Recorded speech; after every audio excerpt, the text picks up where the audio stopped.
Une cérémonie officielle de lancement de la campagne d'inoculation volontaire a eu lieu jeudi. Le premier récipiendaire du vaccin a été le vice-président et ministre de la Santé, Constantino Chiwenga.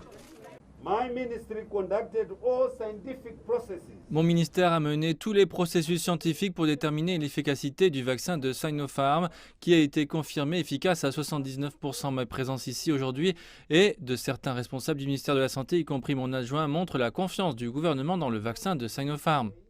Le déploiement aidera à déterminer l'efficacité du vaccin dans la population locale. Tous ceux qui se font vacciner se font prélever leurs échantillons de sang. Ceux-ci sont utilisés pour évaluer l'effet du vaccin dans le corps entre le moment de leur première injection et le deuxième vaccin de rappel après 2 à 3 semaines.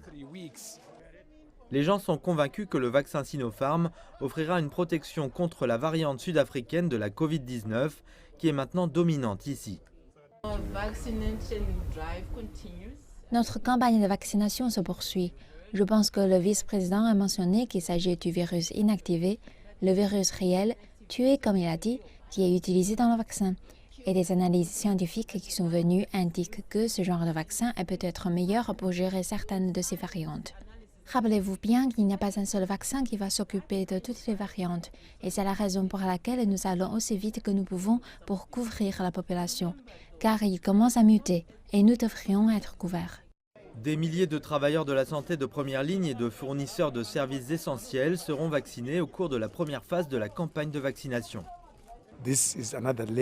Il s'agit d'une autre couche dans la défense de nos agents de santé. Nous avons perdu un bon nombre de travailleurs de la santé en raison de la Covid-19 et tout ce qui va aller dans le sens de la sécurité de nos agents de santé est plus que bienvenu.